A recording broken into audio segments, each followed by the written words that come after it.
sagrada aí na segunda carta de Paulo aos Coríntios, capítulo 4, versículo 1. Nós vamos ler 2 versículos.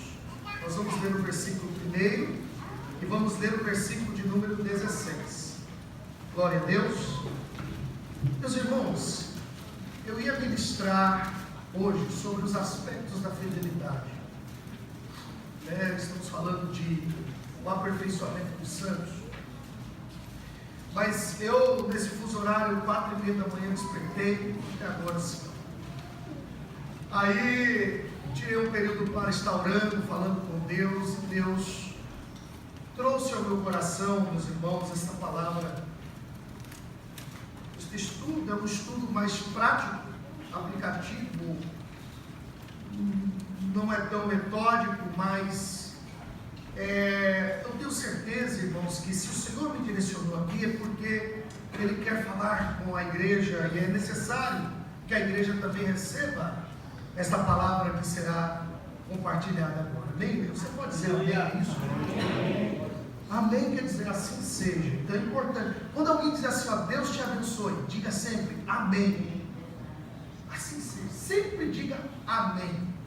Glória a Deus. E se você não concordar, nunca, já chegou alguém para você falar algo assim para você? Olha, isso não vai dar certo. Aí você, amém, irmão, amém. Nunca diga amém. Porque se você está falando amém, irmão, amém, você está dizendo, você tem razão. Né? Então, quantas pessoas que às vezes falam assim, pastor, eu não sei não, vamos tentar. Eu nunca digo amém, amém, amém. Por quê? Porque quando você está dizendo amém, você está confirmando assim seja o que você acabou de falar. Agora, quando é bênção, então você diga amém. Sempre que a leitura da palavra for feita, sempre diga um amém. Sempre que for feita uma oração de concordância, se você concorda com aquela oração, você diz um amém. Isso é bíblico, tá, irmãos? É bíblico. Portanto, vamos ler a palavra do Senhor, segunda carta aos Coríntios, capítulo 4, versículo 1. Vocês vão me ajudar, tá bom? Vamos lá. Pelo que tendo este ministério, segundo a misericórdia que nos foi feita. Complete, por favor. Eu acho que vocês conseguem fazer melhor, tá bom? Quando eu parar, vocês completam, tá bem? Então vamos lá, de novo. Por isso, tendo este ministério, segundo a misericórdia que nos foi feita, não desfalecemos. Agora, versículo 16 diz: por isso, vocês não desfalecemos. De novo, por isso, não desfalecemos. Mas ainda que o nosso homem exterior se corrompa, o interior, contudo, se renova de dia em dia. Amém a leitura? Amém. Amém. Glória a Deus, é a palavra de Deus.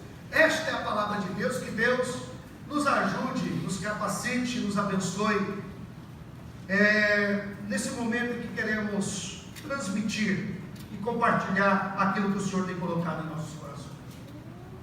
Quando Deus, irmão, chamou Josué, e Deus levanta Josué para dar continuidade ao trabalho em que Moisés começou a fazer, o Senhor trouxe uma palavra de ânimo para Josué, dizendo: olha, seja forte, seja corajoso. No versículo 9, Deus diz para ele não desanimar, e diz: não pasme. E essa palavra pasmar, nesse sentido, ela quer dizer desfalecer, ela quer dizer desmaiar. Algumas traduções está desmaiar. Não desmaie, ou não pasme. Então havia uma preocupação da parte de Deus, e quando eu digo preocupação da parte de Deus, é uma força de expressão, tá? Ou seja, Deus está dizendo para Josué: Josué, não desfaleça. Deus não quer que nós venhamos desfalecer. Agora, queridos, todos nós sabemos que ministério significa serviço. Ministério é serviço, não quer dizer outra coisa. Ministério não é status, ministério não é posição. Você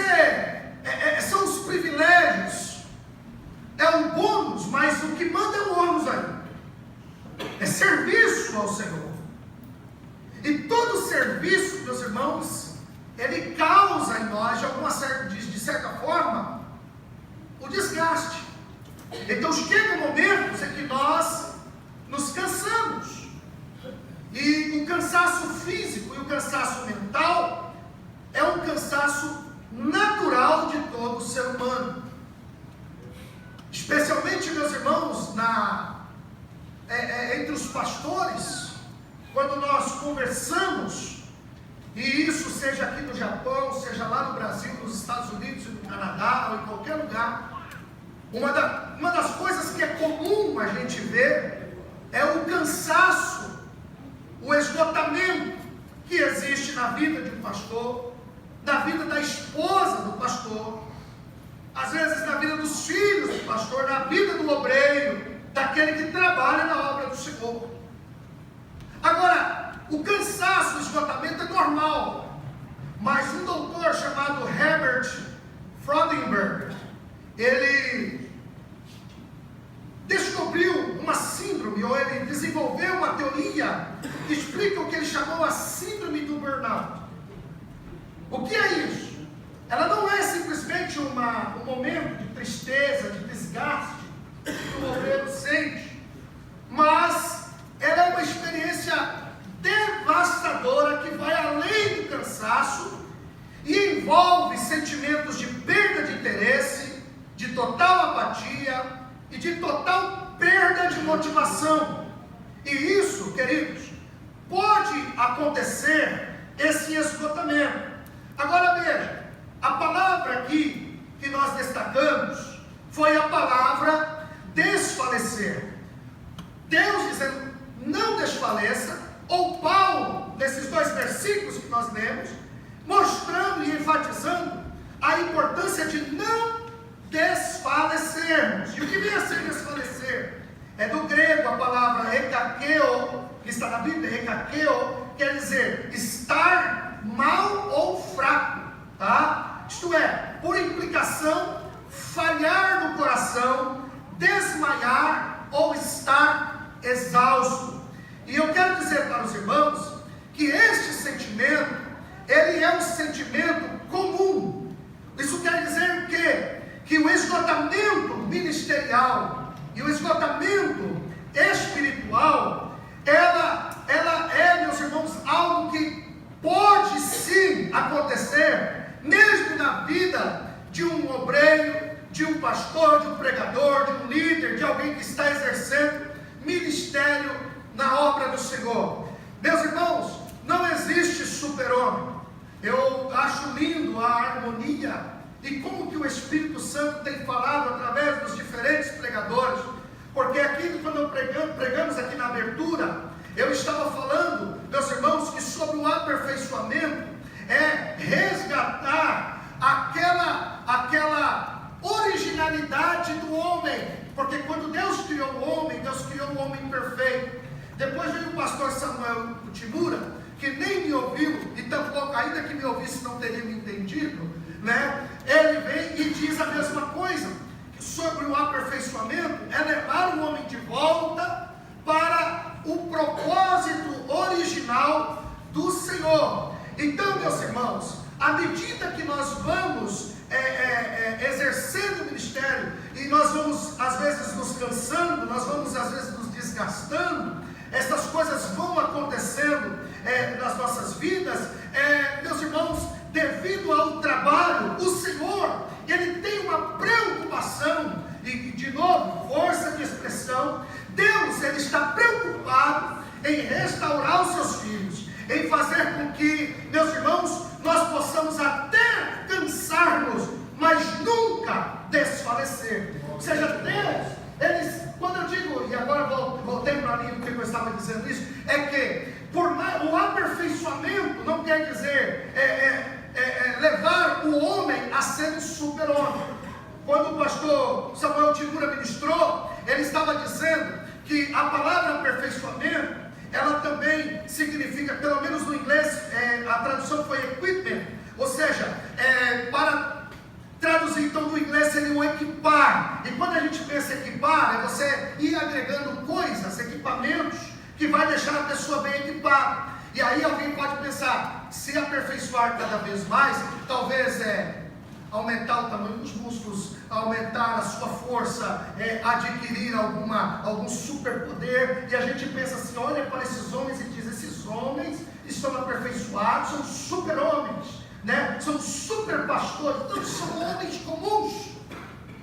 homens comuns, que têm ferramentas, mas que também são ferramentas, amém? São ferramentas nas mãos de Deus, e uma vez sendo ferramentas, também usam ferramentas para fazer aquilo que o Senhor, na verdade, quem está fazendo. Então, meus queridos, a gente se esgota. Então, nenhuma pessoa chamada por Deus está imune às tribulações. Se não, vejamos o que diz Salmo 42, versículo 11, quando ele diz assim, por que está abatida a minha alma? E por que tu te perturbas dentro de mim? Espera em Deus, pois ainda o louvarei, o qual é a salvação da minha face e o meu Deus. E eu senti, pastor José, não é por aí não, pastor José, quando o senhor cantou aqui, o senhor terminou a oração e começou a cantar, porque te abates, ó minha alma, e aí eu comecei a entender, Senhor, era a confirmação de que quando o Senhor mudou no meu coração a palavra, é porque Ele queria falar isso, aleluia, porque talvez existem pessoas aqui, obreiros, talvez quem sabe os colegas pastores, obreiros que têm trabalhado na seara do Mestre, que têm se sentido esgotados, estão cansados nesta caminhada. Agora, o grande problema, meus irmãos, é que quando a gente vai se esgotando espiritualmente falando, ou se esgotando ministerialmente falando, isso vai trazendo implicações na nossa performance, naquilo ou como que nós exercemos o nosso ministério. E eu queria citar aqui 5 sintomas do esgotamento espiritual. O primeiro sintoma do esgotamento espiritual é justamente questionar a Deus. Ora, vamos ler, meus irmãos, o que diz a palavra do Senhor, aqui no livro do profeta Isaías, e nós vamos aqui, irmãos, comer Bíblia, já temos comido Bíblia, vamos continuar comendo Bíblia. Fica com a Bíblia aberta aí, porque nós vamos ler bastante textos aqui para nós, irmãos, aprendermos e compreendermos o que o Senhor está falando. Então, Isaías capítulo 40, versículo 27, Deus está falando na boca do profeta, dizendo assim, por que, pois, dizes, ó Jacó, e tu falas, ó Israel? Diz o que? Deus está falando, presta atenção, Deus está falando para o seu povo, dizendo, ó Jacó, ó Israel, por que é que vocês estão falando, vocês estão perguntando esta seguinte pergunta, o meu caminho está encoberto ao Senhor, e o meu juízo passa de largo pelo meu Deus? Essa é uma pergunta. Então ele está dizendo, por que vocês estão perguntando isso? Ou seja, o que é que Israel, o que é que Jacó, como Deus está dizendo aqui, está questionando? Ele está dizendo o seguinte, por que é que Deus não me vê? Esse é o primeiro sintoma do esgotamento espiritual. É quando você começa a sentir que Deus não te ouve.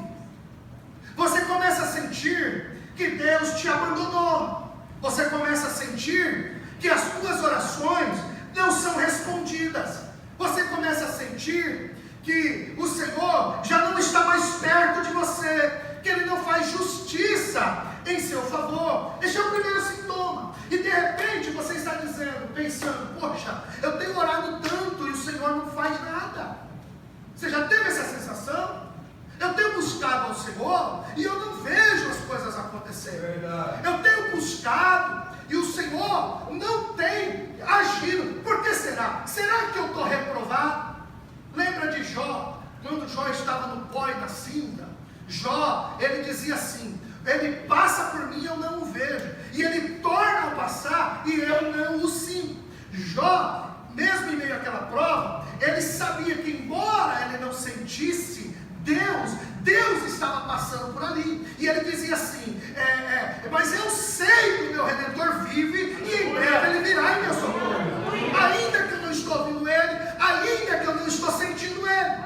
Mas quando nós estamos esgotados espiritualmente falando, então a gente começa a questionar a Deus.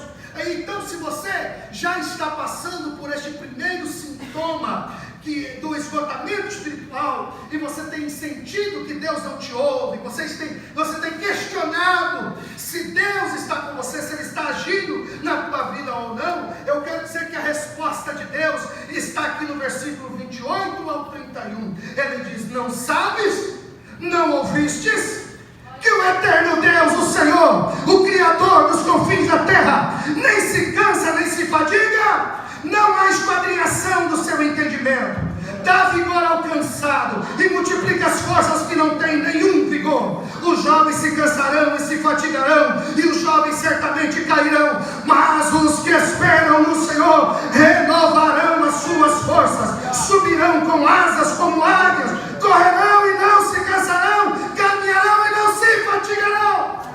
Aleluia! Bendito! Quando você sente o primeiro sintoma, o que Deus está dizendo: não desfaleça. Mas eu não estou sentindo. Espera em Deus. Pastor, mas quanto tempo mais eu tenho? O tempo que for necessário. Espera em Deus. É o que o Senhor está dizendo aqui. Aleluia. O segundo sintoma do esgotamento espiritual é quando a pessoa, meus irmãos, ela deixa de orar. Agora veja, Lucas capítulo 18, deixar de orar. Deixar de orar. Lucas capítulo de número 18, versículo 1, diz assim, ó: e contou também uma parábola sobre o quê?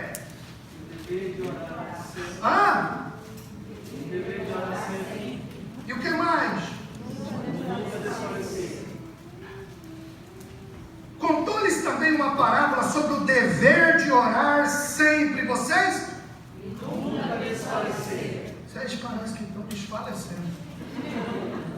Dever de orar sempre é? Nunca desfalecer. Porque Jesus, Ele não quer que nós desfalecemos na prática da nossa oração. Então, quando a pessoa ela vai começando a deixar de orar, ou quando ela está experimentando um esgotamento ministerial, um esgotamento espiritual, ela vai deixando de orar. Só que tem um problema, que a falta de oração leva ao esmorecimento. Agora note que nessa parábola, no versículo de número 8, porque Jesus está contando essa parábola, e ele fala que tinha um juiz iníquo, e tinha uma mulher que todo dia ia lá, e dizia assim: Senhor, julga a minha causa. Senhor, sai para lá, mulher, para de me encher a paciência. Ele ia lá no outro dia, batia de novo: Senhor, julga a minha causa. Ele: para de embora daqui, mulher, você sabe que eu sou um homem que não temo a Deus e nem respeito os homens, vai-te embora daqui. No outro dia ela vai lá: Senhor, julga a minha causa, Senhor. Ele só: para que tu pare de me encher a paciência, eu vou fazer justiça para essa mulher. Aí Jesus diz assim: se um juiz que não teme a Deus, nem respeita o homem, pela insistência de uma mulher, julga a causa dela, faz justiça a ela, quanto mais o nosso Pai Celestial fará para vocês o bem que vocês esperam. Aí, sabe o que é interessante? No versículo 8, ele diz: digo-vos que depressa lhe farás justiça, o Pai, Deus, através da oração. Aí conclui essa parábola com uma pergunta: quando, porém, vier o Filho do Homem, porventura achará fé na terra? Então note, essa pergunta aqui não é a fé para a salvação, mas é a fé no poder da oração. Porque se você observar dentro desse contexto aqui, não faria nenhum sentido se fosse a fé para a salvação, porque a parábola é sobre o dever de orar sempre, certo? Então, meus queridos, o que acontece? Se é o dever de orar sempre, nunca desfalecer, o que leva uma pessoa a desfalecer na sua prática da oração? Quando ele começa a perder a fé no poder que tem a oração.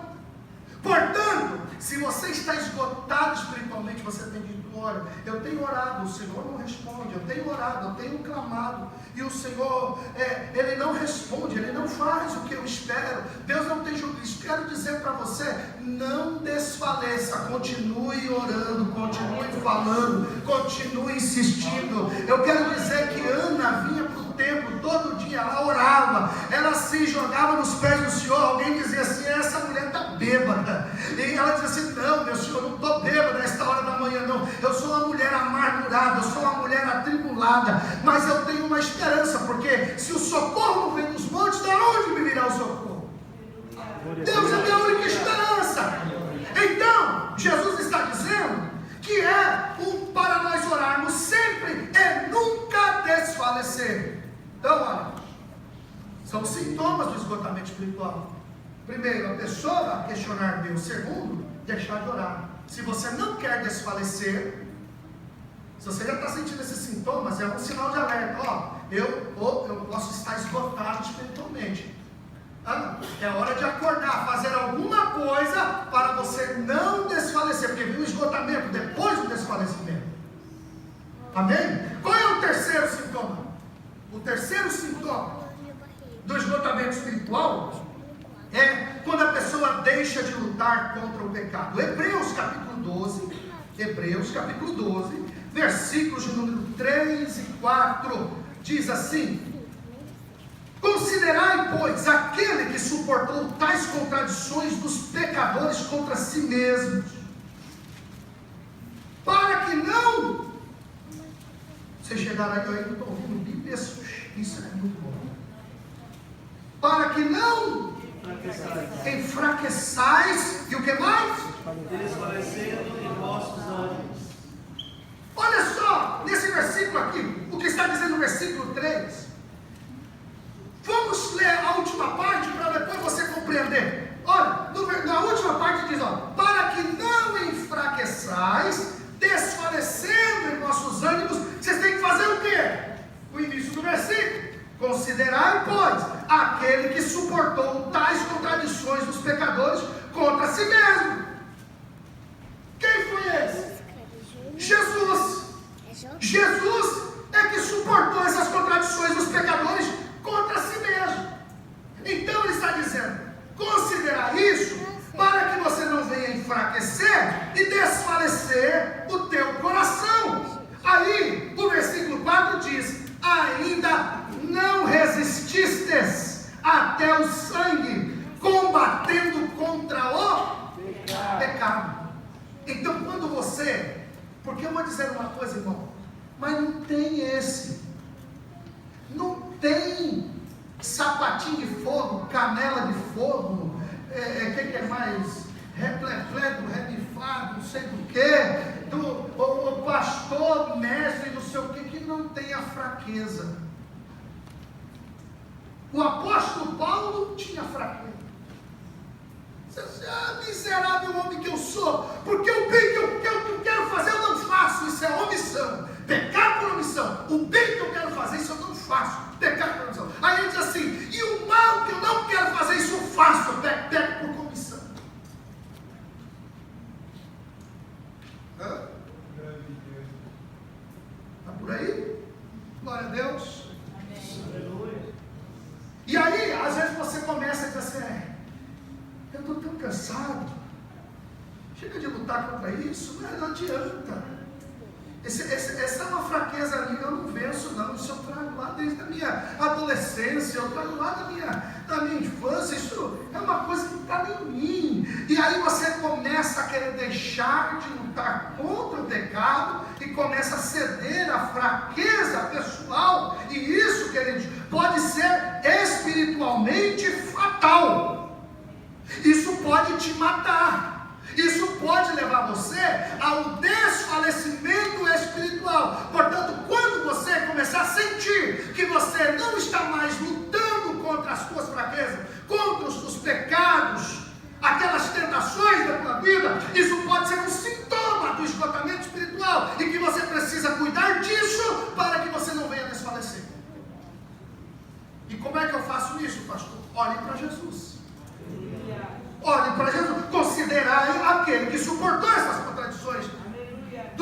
pecados contra si mesmo. Olha para Jesus. Sempre que você pensar, eu sou fraco, eu não consigo pensar isso, olha para Jesus. Porque ele veio como homem, mesmo como sendo Deus, não teve por usurpação ser igual a Deus, mas ele veio como homem, e ele viveu como homem, e ele estava sujeito às mesmas paixões, aos mesmos desejos, às mesmas tentações que você e eu estamos, meus irmãos, expostos. Mas em tudo ele foi perfeito. Se Jesus conseguiu, se Jesus como homem aqui conseguiu, você consegue também. E se, pastor, mas eu caí, então sacode o pó, levanta, sacode o pó e continua. Aleluia. Continua. E aí eu vou dizer uma coisa, sabe qual é o grande segredo para você vencer o pecado? Você que tem aquela área na tua vida que ainda está dominada, sabe o que você faz? Se enche de Deus. Tinha um jovem, chegou lá na igreja, lá no Canadá, dizia assim: pastor, eu quero servir a Deus, mas pastor, essa área aqui, esse problema aqui, pastor, olha pastor, aí eu chego aqui na igreja, pastor, eu quero orar, mas aí na hora eu sinto vergonha, pastor, e aí eu luto contra aquilo, consigo vencer aquilo por uma semana, por 2 semanas, depois, pastor, cai de novo, e aí eu falei: filho, não tem problema não, mesmo quando você pecar, você venha para a oração, ore mesmo tendo pecado, e faça um jejum mesmo tendo pecado, e busque Deus e pede para Jesus te batizar no Espírito Santo, mesmo que você ainda não venceu o pecado. Continue, se encha de Deus, porque à medida que você se enche de Deus, você vai perdendo o prazer do pecado. Você vai, aleluia, querendo mais do Senhor. E quanto mais do Senhor você quer, menos do pecado você vai querer para a vida. Glória a Deus. Então, quando você deixa de lutar contra o pecado, é sintoma de esgotamento espiritual. Quarto sintoma: cansar de fazer o bem.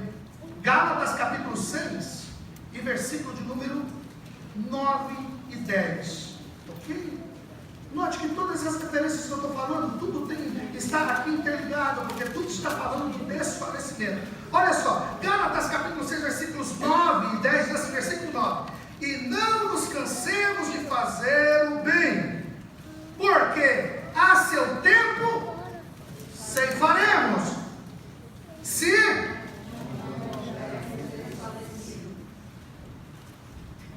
olha só, não nos cansemos de fazer o bem, porque a seu tempo ceifaremos, se não houvermos desfalecido. Você sabe por que você não pode desfalecer?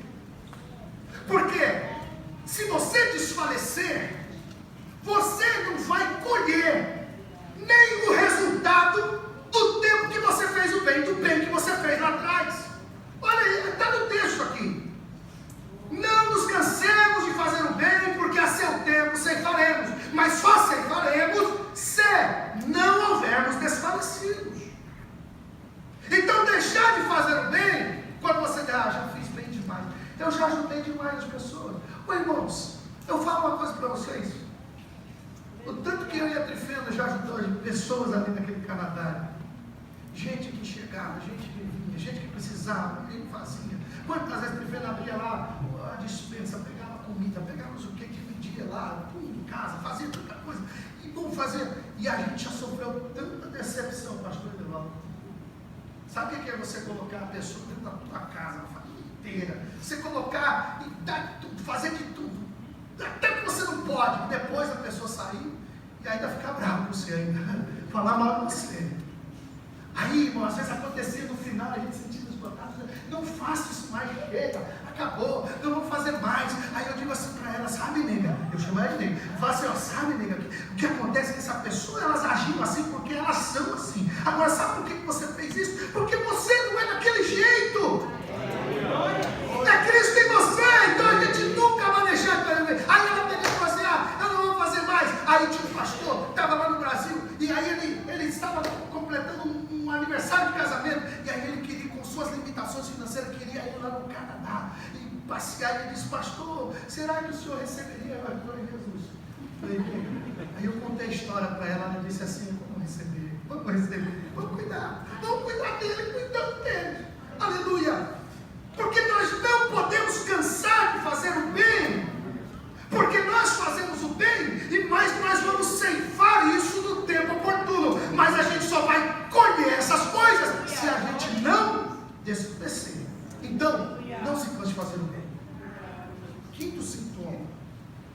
Você está se sentindo esgotado espiritual? Está questionando a Deus? Está perdendo o desejo de orar? Está deixando de orar? Está deixando de lutar contra o pecado? Está se cansando de fazer o bem? Quinto sintoma: priorizar a satisfação da própria vontade e não a de Deus. Quando você começa a dizer assim, sabe, vou deixar essas coisas de Deus aqui, esses planos de Deus aqui, eu vou correr um pouco mais atrás dos meus, sabe, acho que eu preciso priorizar um pouco mais o que é meu. Agora Jesus estava lá no jardim do Getsemane, e Jesus estava lá, meus irmãos, com o seu corpo, já com as suas veias internas já se estourando, porque ele estava suando gotas de sangue, e ele estava angustiado, estava agoniado, e ele dizia: Pai, se for possível, passa de mim este cálice, mas se não, eu priorizo a tua vontade, não a minha. Seja feita a tua vontade e não a minha. Jesus no Getsemane poderia até estar esgotado em todos os sentidos, menos espiritualmente, porque ele buscava fazer a vontade do Pai. Aleluia. Seja feita a vontade do Senhor. Quando você quer deixar a vontade de Deus de lado e você quer colocar a tua, então pode ser, queridos, um sintoma muito forte de esgotamento espiritual, que se você não reverter isso, pode te levar ao esmorecimento, pode te levar a desfalecer. E Deus não quer que você desfaleça. Amém? Glória a Deus. Você pode glorificar o Senhor. Glória a Deus. Aleluia. Agora, como vencer o esgotamento espiritual? Como vencer? Aleluia. Só vou falar aí se você der uma glória bem forte. Você está se sentindo esgotado ministerialmente? Como que eu posso vencer isso? Abra a tua Bíblia em 2 Coríntios capítulo 4. Agora nós vamos ficar aqui, 2 Coríntios capítulo 4.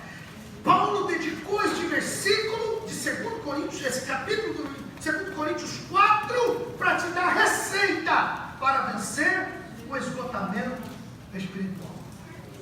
Amém? Primeiro, 2 Coríntios 4, versículo 1. Pelo que, tendo este ministério, segundo a misericórdia que nos foi feita, vocês não desfalecemos. Então, aqui vai. O primeiro ponto para você vencer o esgotamento espiritual: lembre-te que você tem um ministério a cumprir. Não é aqui o seu descanso.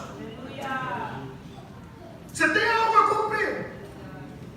Há um hino que diz assim: serei fiel ao meu Jesus, serei fiel, serei fiel ao meu Jesus, serei fiel.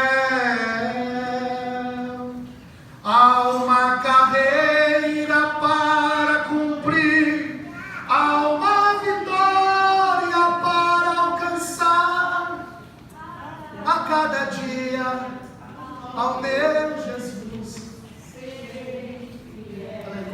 Aleluia. Você não pode desistir agora. Aleluia. Paulo, quando ele estava já no fim da sua vida, ele diz assim: ó, eu estou sendo oferecido e as pessoas de sacrifício, mas tem uma coisa: eu combati o bom combate, eu acabei a carreira e guardei a fé. Você não pode desistir. Eu quero dizer que quem te chamou foi Deus, e quem te deu este ministério foi Deus. Você ainda tem muito que produzir. Estava Elias na caverna. Ai, Senhor, tira a minha vida, Senhor. Ai, Senhor, já basta, eu não sou melhor que meus pais. Pode tirar minha vida. Elias não queria morrer a coisa nenhuma. Se ele quisesse morrer, ele ficava lá, que Jezabel matava ele. Não é? Mas não, ele estava lá porque ele estava esgotado. E Deus diz assim: Elias, sai daí, Elias. Elias, sai daí, Elias. Aleluia. Porque você ainda tem rei para ungir, você tem ainda sucessor para ser ungido no teu lugar. Você tem muito o que fazer. Você não terminou a carreira ainda. Você só está cansado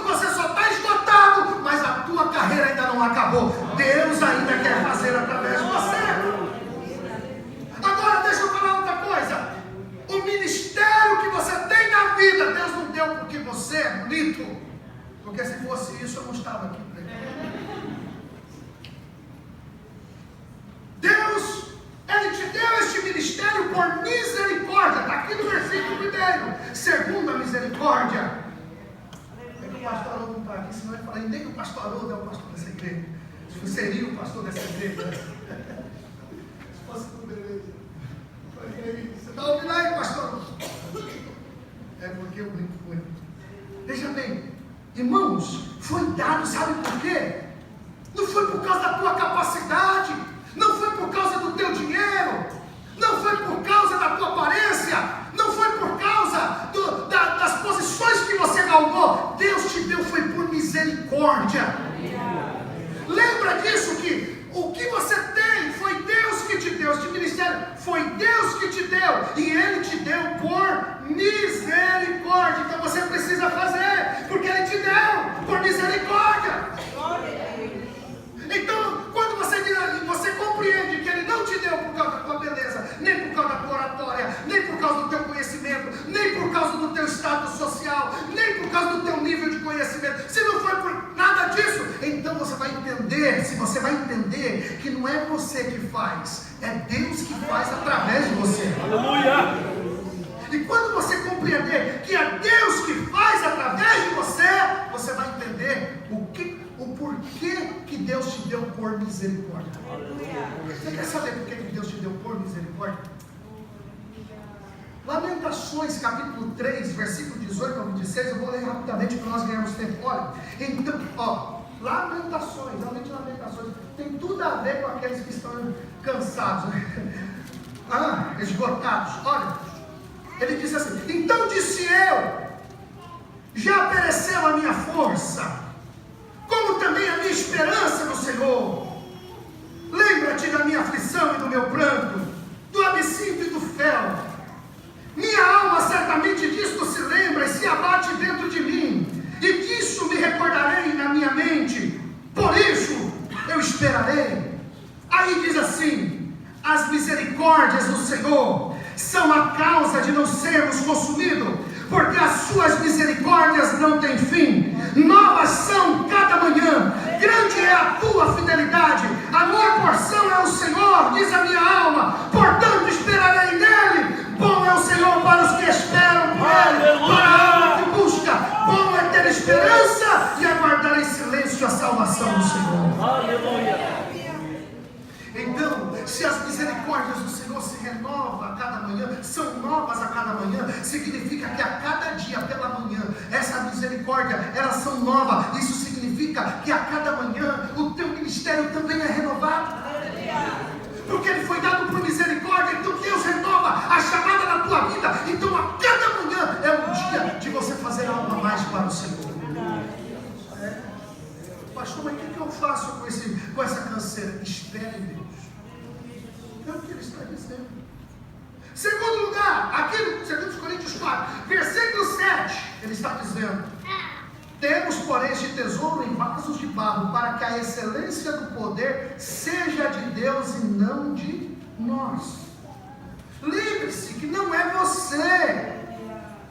Você sabe que às vezes você se cansa e diz: eu não tenho capacidade, eu não consigo fazer, eu não sei fazer, eu tento de um jeito, não dá, eu tento de outro. E quem disse que é porque não é você? Não é você, querido, não é você, é Deus dentro de você.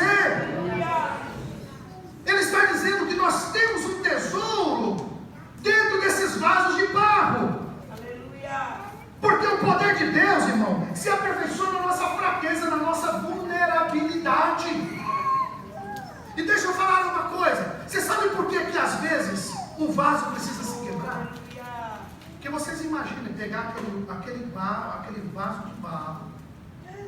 Aí você pega o tesouro, você pega um ouro derretido e joga lá dentro. Aí ele seca.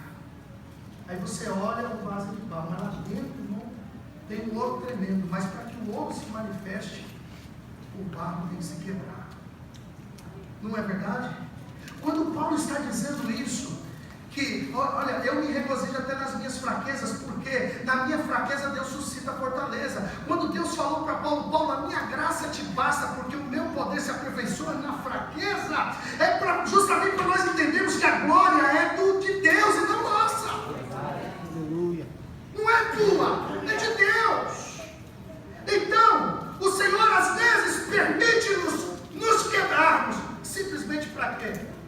a glória dele apareça. Por isso que João disse: é necessário que eu desapareça e ele cresça, ele apareça. Então você precisa aceitar, querido, que você não é perfeito. Você tem que se aperfeiçoar, e você está se aperfeiçoando, mas você ainda não é perfeito. O dia que você for perfeito, meu irmão, você já vai estar com o corpo glorificado. Aleluia! Você está entendendo? Você não é perfeito, você erra, você falha. Agora as correções de Deus, elas são para o nosso bem, compreenda isso. Terceiro lugar, para você vencer o esgotamento espiritual: viva numa total dependência de Deus. Ok? Olha aqui, Coríntios 4, versículo 8. Ele diz assim: em tudo somos atribulados, mas não angustiados. Somos perplexos, mas não desanimados. Perseguidos, mas não desamparados. Abatidos, mas não destruídos. E aqui eu acrescento: cansados, mas não desmaiados. Cansados, mas não desfalecidos. Aleluia! Sabe, meus irmãos, no capítulo 3, versículo 5 aqui, dessa mesma carta, Paulo está dizendo: não que sejamos capazes por nós de pensar alguma coisa como de nós mesmos, mas a nossa capacidade vem de Deus. Glória a Deus. Aleluia. Aleluia. Aleluia. Glorifica a Deus por isso. Aleluia. A capacidade vem de Deus. Aleluia. Glória a Deus. Olha aqui o versículo 13, ele diz assim: e temos, portanto, o mesmo espírito de fé, como está escrito: crie, por isso falei. Nós cremos também, por isso também falamos. A gente fala: Jesus vai mudar a tua vida. Aí você fala assim: oh my God, o que eu fui dizer? E se não mudar? Oh querido, você crê, é por isso que você fala. Agora você crê e fala, e aí quem faz? Nesse caso, é Deus que está falando, porque Deus falou através de você. Glória a Deus. Ninguém pode, irmão, destruir o Filho de Deus, não pode. Você precisa entender isso, que nós somos um povo adquirido, uma propriedade peculiar do Senhor. Mesmo cansado, o Senhor, Ele diz: tu és meu. Eu não desisti de você. Glória a Deus. Glória a Deus. Em quarto lugar, 2 Coríntios capítulo 4, versículo 16. Por isso, não desfalecemos. Mas ainda que o nosso homem exterior se corrompa, o interior, contudo, se renova de dia em dia. Paulo está dizendo aqui o seguinte: olha, o homem exterior se corrompe, mas o interior se renova a cada dia. Esse termo corromper aqui não é corromper no sentido de pecado. A palavra no original aqui, ela dá o sentido de envelhecer. O meu sogro, o pastor Sérgio Magal, este homem, irmão, já passou viajou por Bolívia, Colômbia, com a missionária dele. E viajou, e foi para um lado, foi para outro, correndo para um lado para outro. Sabe qual foi o comentário dele ontem? Diz: pastor Paulo, a idade vai chegando e a gente fica aí nessas estradas dirigindo para lá e para cá e tal, e a gente vai se cansar, o dia não é mais a mesma. Sabe por quê? O corpo no exterior se corrompe. O que quer dizer? Enfraquece. Deixa eu falar uma coisa, irmão.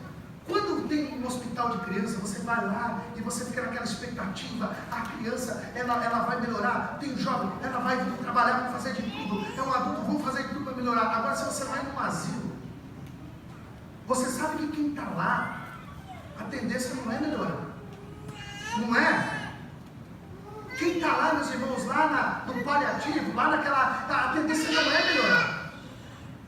A não ser que haja um milagre de Deus. Mas estou falando, o que eu estou falando é no curso natural da vida. Não é verdade? Por quê? Porque o corpo exterior se corrompe, se envelhece, se cansa, adoece. Isso é no exterior. Agora veja o que ele está dizendo: ainda que no exterior às vezes adoece, às vezes envelhece, ele está dizendo: aqui dentro fica fica jovem a cada dia. A cada dia fica mais jovem. A cada dia, meus irmãos, fica mais forte. O exterior vai corrompendo, o exterior, meus irmãos, vai se deteriorando, mas aqui dentro a gente vai se fortalecendo.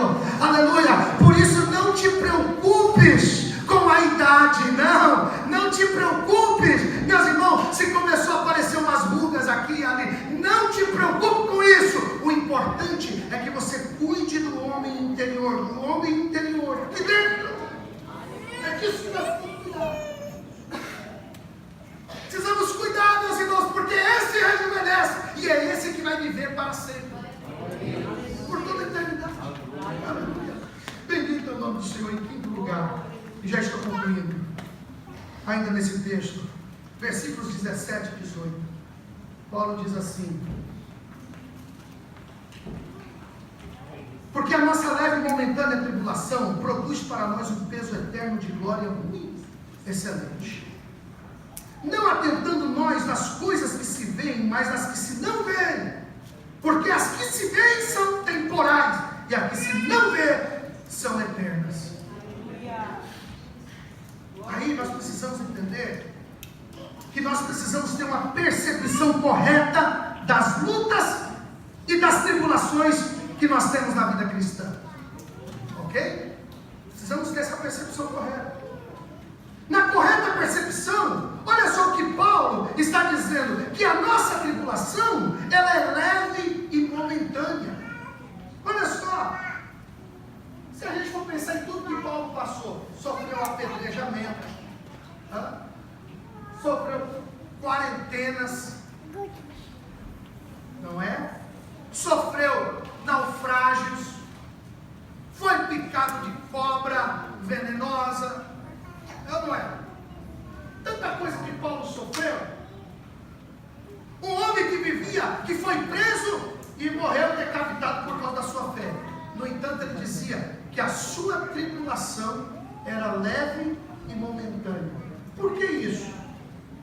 Porque quando você olha para a cruz de Cristo, você vai ver que a tua tribulação, a tua luta, meu irmão, é leve. Você suportaria a cruz? Jesus foi crucificado, irmão, tinha do lado direito e do lado esquerdo 2 ladrões, ou 2 malfeitores, certo? 2 malfeitores. Muito antes, voltando a vida um pouquinho, lá, 2 discípulos de Jesus falaram assim: ó Jesus, é o seguinte, a mãe dele, ó Senhor, quando o senhor coloca um dos meus filhos na sua direita e o outro à tua esquerda, Jesus falou: você não sabe o que você está pedindo. Sabe o que está pedindo? Que quem vai estar à minha direita, quem vai estar à minha esquerda? Porque olha a pergunta de Jesus: você por acaso pode beber o cálice que eu vou beber? Vocês podem beber o cálice que eu bebo? É, Senhor. Eles não sabiam o que estava pedindo, o que era, porque Jesus sabia, eles não estavam prontos para aquilo. Porque a direita e a esquerda significava ser crucificado com ele,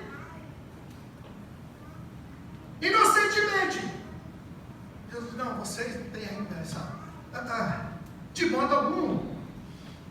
Agora veja, quando a gente olha para a nossa luta, para a nossa tribulação, aí você diz: a luta está grande, pastor, a luta está grande, a batalha é grande. Deixa eu falar para você, Paulo que está dizendo, ela é leve e ela é momentânea. Por quê? Quando você diz que ela é leve, fala de intensidade, porque você olha para a cruz de Cristo, você vai dizer que você sabe que você não sofre como ele, Jesus sofreu. Agora, quando ele diz que é momentânea, então olha para a eternidade. Pastor, faz 10 anos, pastor, 10 anos que eu estou nessa batalha, 10 anos. Olha para a eternidade, o que é 10 anos? Aí você vai ver que 10 anos é um... Aliás, Paulo diz: o que é a vida? A vida é um vapor. Não é? A vida é um vapor. Ela passa. O homem é como a erva, e a glória do homem é como a flor da erva. No momento, já se foi. O que é 60, 70, 80, 120 anos? É nada. Quando você compara com a eternidade. Então, quando você comparar com a eternidade, você vai entender que o que você passa é uma leve e momentânea tribulação. Agora, já estou concluindo, pastor. Diz o seguinte: a nossa leve e momentânea tribulação produz para nós o quê? eterno. Agora veja, quando ele está falando da tribulação, olhando na percepção certa, ele está dizendo, essa tribulação que você está passando é leve. Mas essa leve tribulação que você está passando vai produzir, sabe o quê? Um peso de glória. Aleluia. Oh, bendito é o nome do Senhor. Deus está permitindo você passar por essa tribulação. Aleluia. Você acha que ela é pesada, mas ela é leve, porque não se compara com a glória, a recompensa que o Senhor te dará por tudo que você está sofrendo. Aleluia. Aleluia. Deus. E ele diz assim, um peso eterno. Essa glória que ele está falando, essa glória, que não é simplesmente glória, está dizendo glória muito excelente. Glória muito excelente. Ele está dizendo que é um peso eterno. Você passa uma tribulação aqui por um período de tempo, e isso que você passa aqui por um período de tempo gera uma glória muito excelente, que é muito mais pesada, a glória, e eterna. Não é só por 10 anos. Se você tiver que sofrer 10 anos, 15 anos, 20 anos, uma vida para você ter, meus irmãos, uma glória muito excelente por toda a eternidade, eu vou dizer para você, vale a pena. Então tenha uma percepção correta das lutas que você passa, porque elas estão acima de qualquer comparação. E aqui, meus irmãos, eu vou concluindo dizendo, essa é a vitória que vence o mundo. Sabe o que? A nossa fé. E a fé é a prova das coisas que não se vê, mas que se espera. George Whitefield, ele dizia, estou cansado na obra, mas não da obra. Está cansado de quê? Você pode até estar cansado na obra, mas jamais esteja cansado na obra. Não desmaie. Você sabe por que Deus nos chama, irmãos, como as águias? Porque as águias, você vê a águia,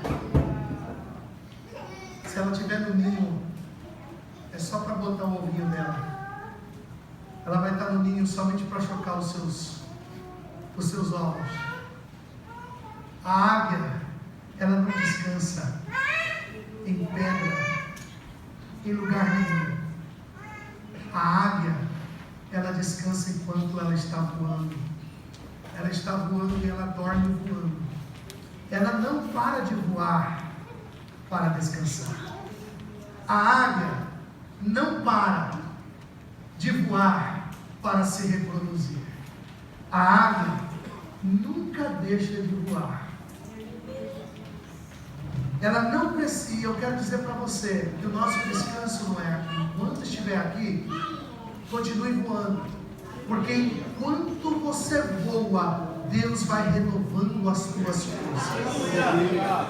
Enquanto você faz a obra, Deus vai renovando as tuas forças. Aleluia! Deus precisa